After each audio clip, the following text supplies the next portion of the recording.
le damos permiso a Víctor Sass, integrante del equipo técnico, el cuerpo técnico de La Voz en el Aire, para que venga de este lado, en este caso, que vino acompañado de Flor Minisi, de Ibercultura Viva. Bienvenidos a los dos. Gracias, compañero. Acá pasé de nivel. Sí, ¿no? Subí. Exactamente. Le dimos un ascenso, así que lo tenemos ahora de este lado. Bienvenida, Flor. Hola, ¿qué tal? A ver, sí, vamos a acomodar eso un poco. Ahí. A ver si ahora sí, dale. A ver, ahí. Ahí está. Entonces, ahí está bien, ¿no? Espectacular. Bueno, buenas noches. Yo diría que primero nos cuenten qué es Cibercultura Viva. Yo conozco la red de Cultura Viva Comunitaria. Ahí está, así bien, que bien. Habría que empezar por ahí. Suena parecido, pero a ver, cuéntenos. Bueno, Ibercultura Viva es un programa de cooperación intergubernamental que está integrado hoy por ya 14 países de Iberoamérica, o sea, Latinoamérica más España, de España por la parte ibérica. Uh-huh. Y bueno, es un programa que ahora está cumpliendo 11 años, que parte de la política de cultura vía comunitaria, de los puntos de cultura de Brasil hace ya 20 años, y que después es una política que después se irradió regionalmente, que la tomó después Argentina, la tomaron otros países como Perú, como Chile, una política de fortalecimiento, de ampliación del trabajo de las comunidades, de los espacios culturales de las comunidades, y que bueno, hoy trabaja en esa articulación con esas políticas de los distintos países, con las situaciones de avances y retrocesos propios de cada escenario, de cada lugar. Y bueno, estar acá es aquello que le da sentido de ser a eso, básicamente, ¿no? Porque ese espacio, que es un espacio institucional, es un espacio que es la expresión en términos de política pública de la construcción de las comunidades, las organizaciones, de los colectivos. Es uno de esos pocos espacios a veces en los que institucionalmente uno puede decir con claridad que son espacios que son conquistas de la comunidad, ¿no? Así que bueno, en eso estamos, y Dani también es parte de la red educativa de Ibercultura Viva, que tenemos también trabajo con espacios de educación formal y no formal, universidades, escuelas populares, así como trabajamos también con la ciudad, los municipios, los gobiernos locales a nivel regional. Contanos. Sería como no quiero decir la contracara, sino como la continuidad un poco del trabajo de armado de red de las organizaciones culturales comunitarias, cuando eso empezamos a reclamar e intervenir en la política pública, ¿no? A partir de ahí un poco se genera, si no me equivoco, el programa, y lo que trata de hacer es acompañar un poco a esa red continental, desde lo local hasta lo más ampliado, en el desarrollo de esas políticas públicas. Nosotros lo hacemos más desde lo territorial, y el programa por ahí lo que trata es de juntar un poco esas voluntades y aportar desde los estados que participan en acompañar eso. Claro, nosotros somos puntos de cultura de acá del territorio. Hemos trabajado con todo el territorio para que se entienda que la cultura está ahí a media cuadra de nuestras casas, que la cultura está acá a la vuelta, que el que baila ya está haciendo cultura, el que dice poesía está haciendo cultura, y que por ahí en los territorios, en los barrios, se interpreta como que el centro cultural tiene que estar en el centro de la ciudad. Claro. Cuando en realidad lo tenemos en nuestros barrios. Claro, ¿no? claro. Es el paradigma que viene a romper un poco esta mirada o esta construcción de la cultura comunitaria, ¿no? Che, y Flori, ¿vos cómo llegás al programa? ¿Cuál es un poco tu experiencia en la participación así de la militancia cultural, y cómo llegas ahí?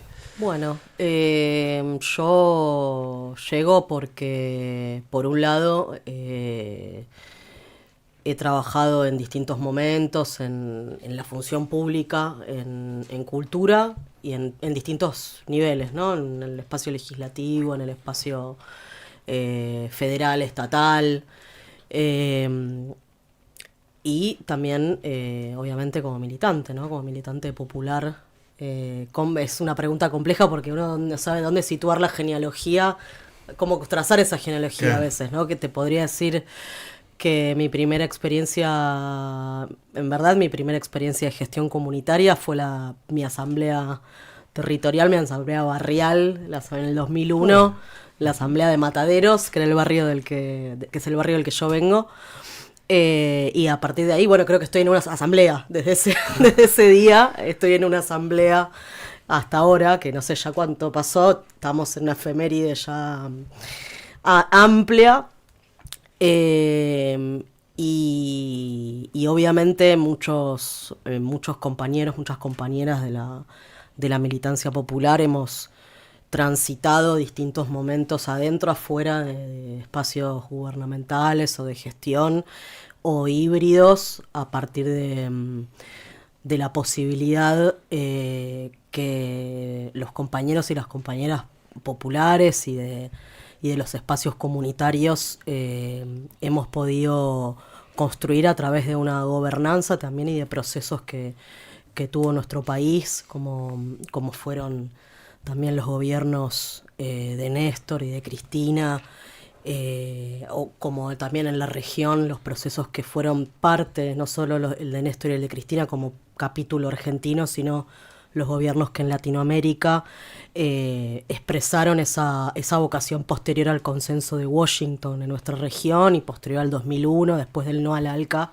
y todo el despliegue de la UNASUR y las políticas regionales que el primer gobierno de Lula fue el protagonista en Brasil, y de hecho la política de cultura viva y de puntos de cultura empieza con Gilberto Gil como ministro de ese primer gobierno de Lula, en un contexto en el que la región iba hacia un proyecto común donde se estaban discutiendo parámetros comerciales, culturales, geopolíticos comunes, ¿no? Hoy, obviamente, el escenario es muy diferente, pero aún así uno está acá de repente y siente que algo por ahí podemos volver a articular, ¿no? Y bueno, sigue ahí Ibercultura Viva como también un espacio que ha sostenido y ha permitido sostener en momentos difíciles esa política. ¿Y cómo sigue con este gobierno negativo que saca direcciones? ¿Ustedes cómo lo están viendo? Digo, no, lo vemos igual que lo ve el conjunto de nuestro pueblo, o por lo menos una parte importante de nuestro pueblo. Entendemos, o por lo menos yo entiendo, que el desafío de sostener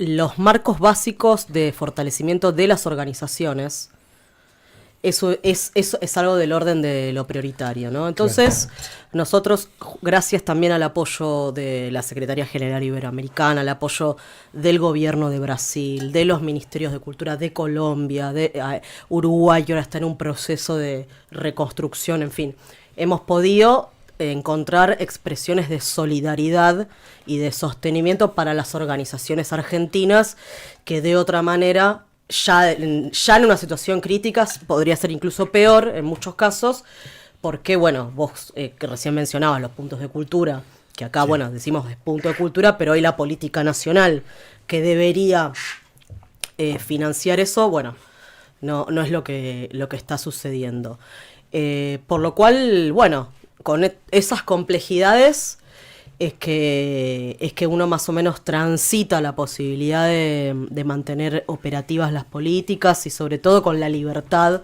de que las organizaciones puedan construir y seguir en un camino de construcción propia desde sus propias necesidades, lo cual es muy importante y lo quiero destacar porque no es lo mismo eso como forma de gestión que formas también más invasivas, como a veces, por ejemplo, las fundaciones producen en términos de requisitos de ideas, ¿no? Requisitos ideológicos, etcétera, y que han jugado en nuestra región esas formas de intervención de las fundaciones, a veces roles de condicionar, por ejemplo, las agendas de las organizaciones.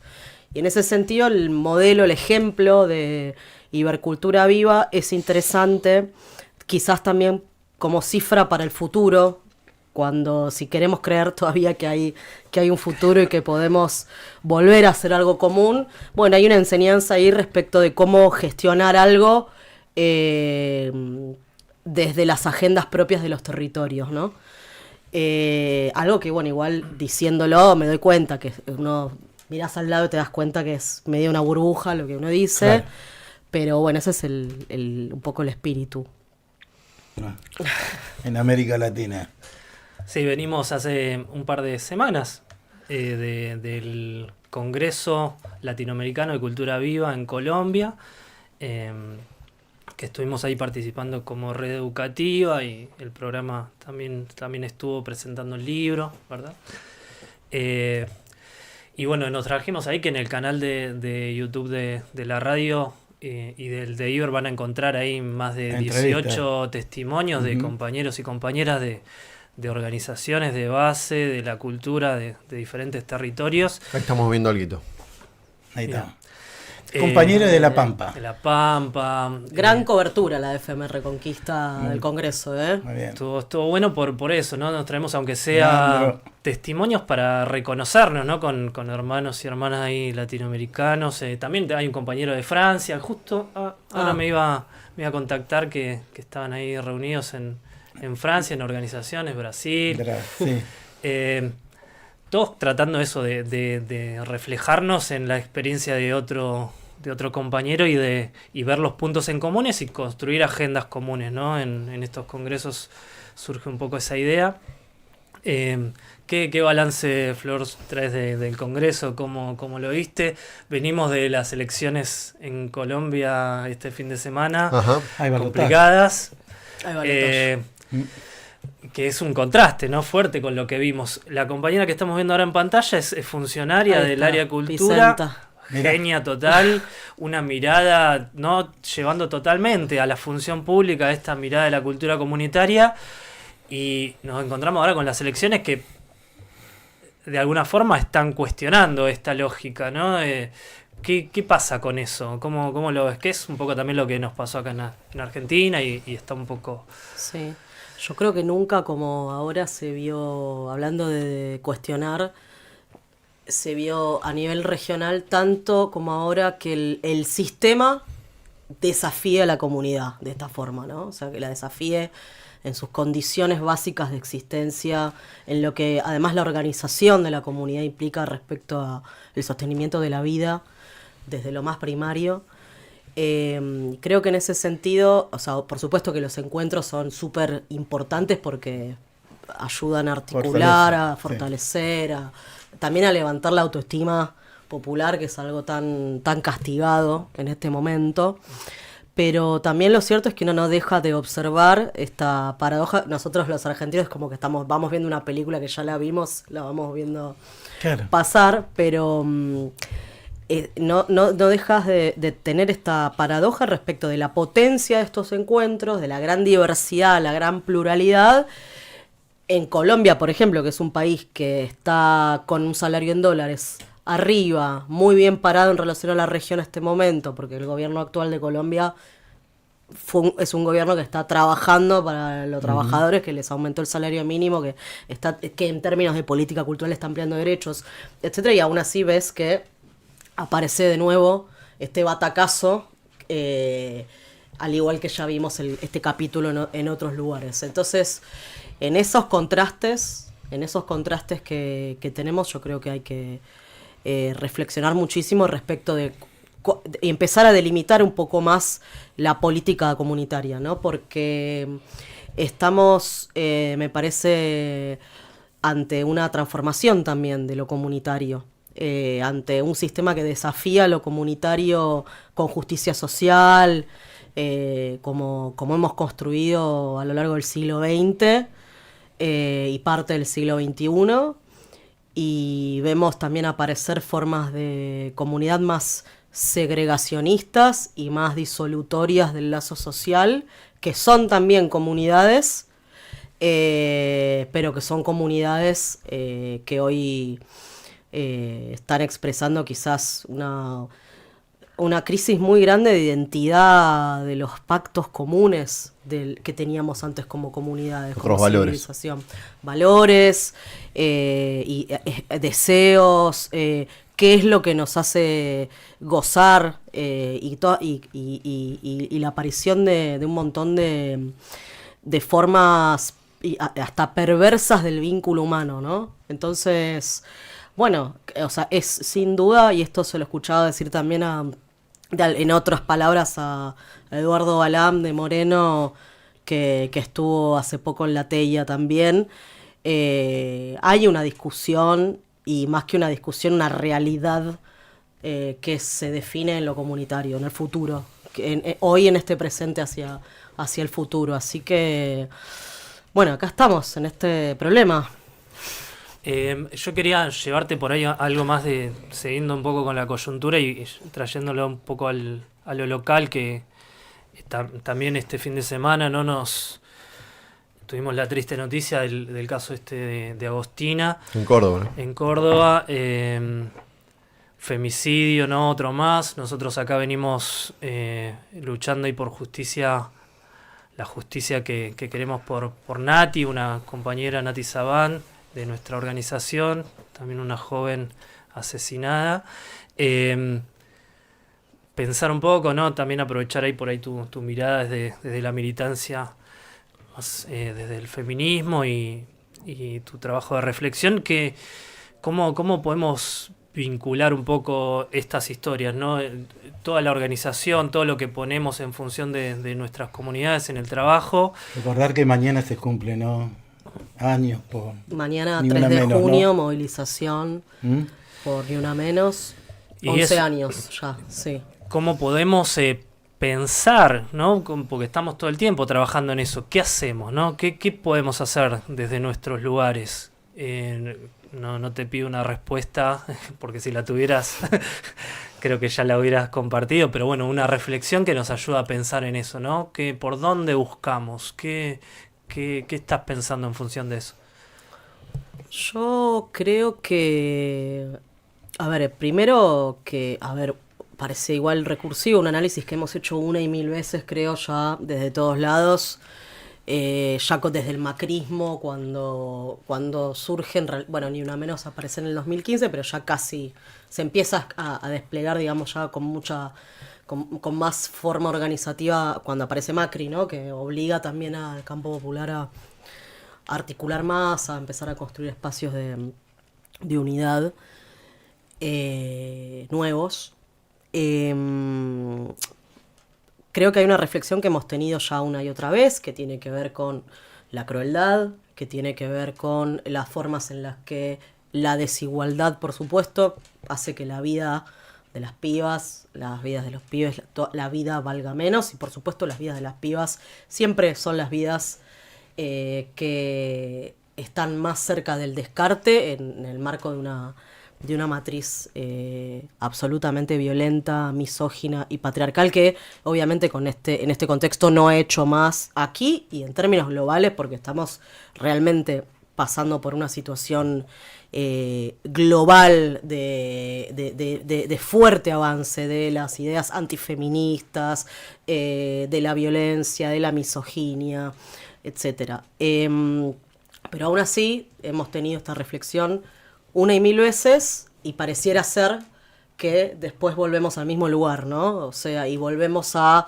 la necesidad de reconstruir la función pedagógica de los feminismos, a la necesidad de salvar de nuevo las políticas públicas que una vez más aparecen recortadas y demás. Yo creo que todo eso sigue siendo parte de nuestra caja de herramientas de la lucha tanto feminista como de la lucha en términos populares, porque el movimiento feminista de masas es un movimiento popular en la Argentina y también en Latinoamérica, más allá de ciertas derivas liberales que también ha tenido, es un movimiento popular, pero pareciera ser que no nos alcanza, y también la experiencia de haber conquistado, por ejemplo, en su momento el ministerio, o distintas experiencias que uno ve en distintos países, no nos alcanzó tampoco para resolver una de las cuestiones que creo que también necesitamos pensar, que es no solamente la construcción de las responsabilidades institucionales y políticas,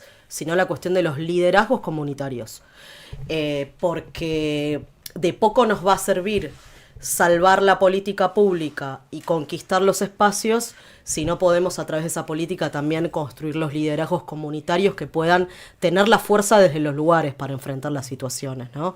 Y después, bueno, obviamente, o sea, nos encontramos en la Argentina en general ante una situación en la que hay que volver a construir no solamente el proyecto pedagógico feminista, sino el proyecto pedagógico soberano. Y una cosa no puede darse sin la otra, sin dudas.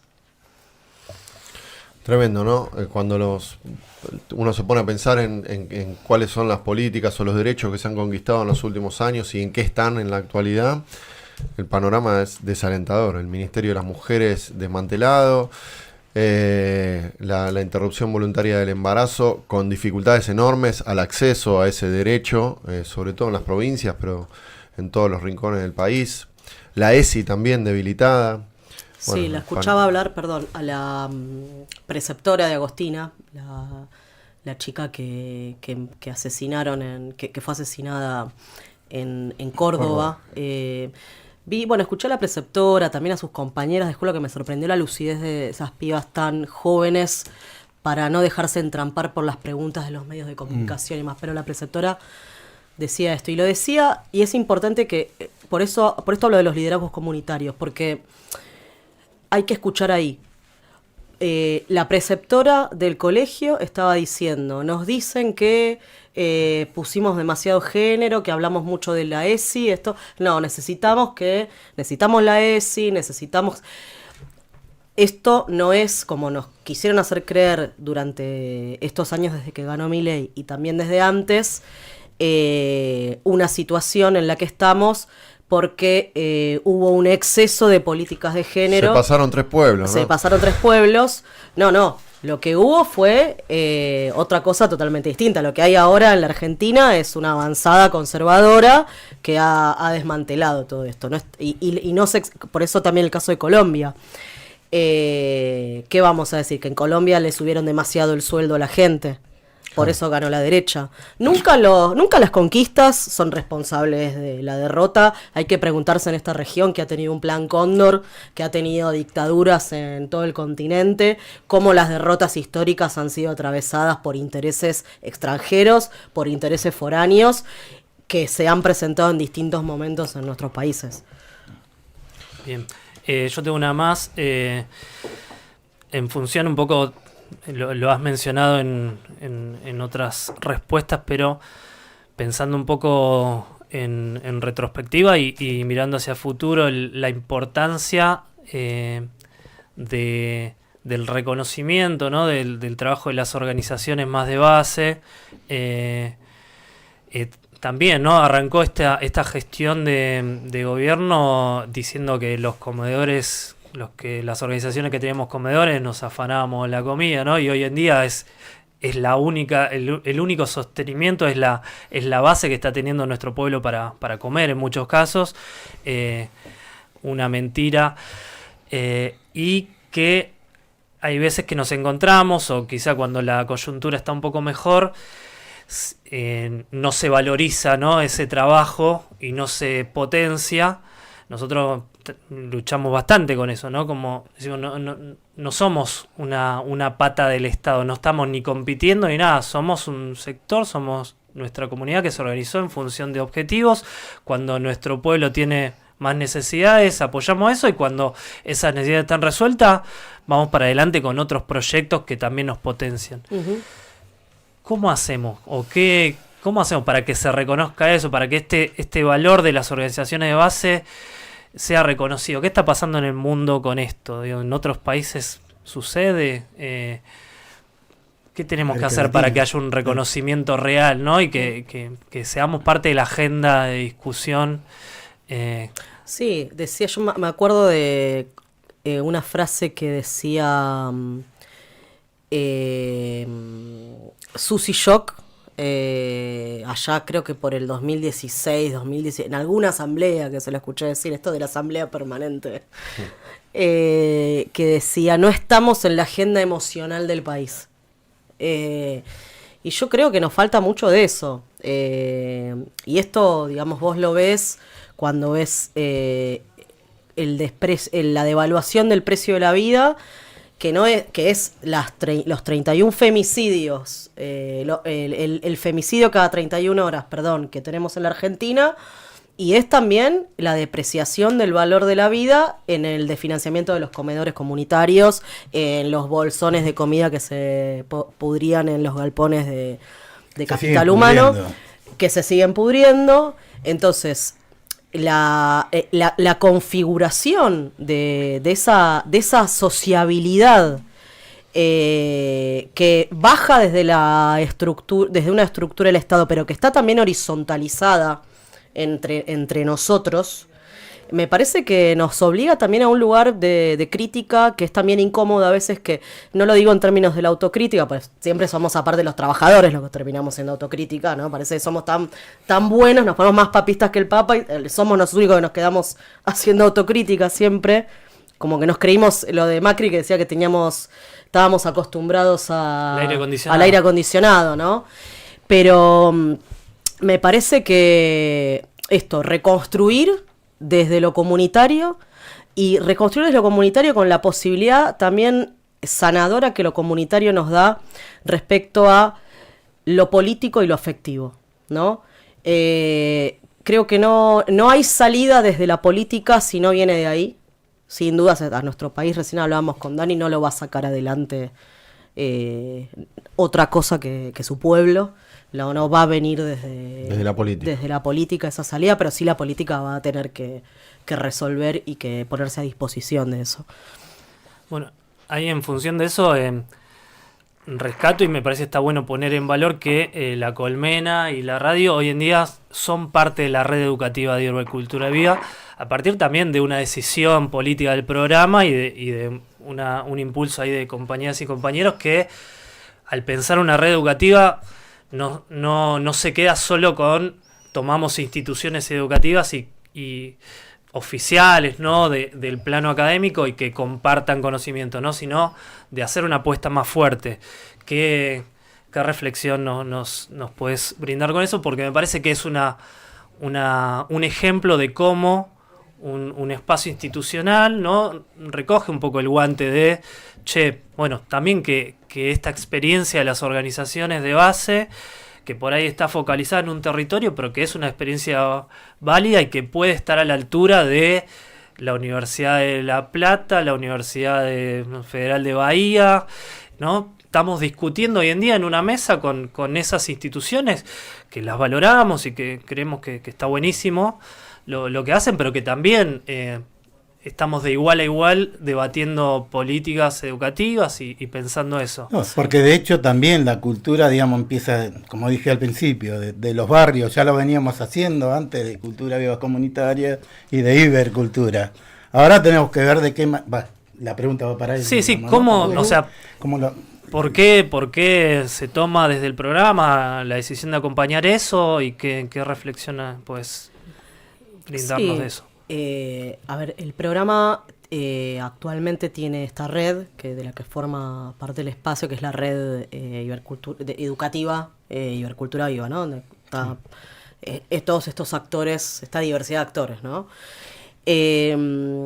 Creo que lo interesante y la definición más importante de eso, respecto a la horizontalidad con la que pueden construir proyectos de investigación, proyectos de formación, espacios de intervención comunes, tanto una universidad formal de alto nivel académico como una escuela popular de arte, la Bioescuela del Cántaro de Paraguay, que es también otro... Bueno, eso es algo que, por ejemplo, desde las discusiones que hemos tenido en muchas organizaciones populares a lo largo de 20 años, es totalmente novedoso, porque es lo contrario, por ejemplo, al extractivismo académico.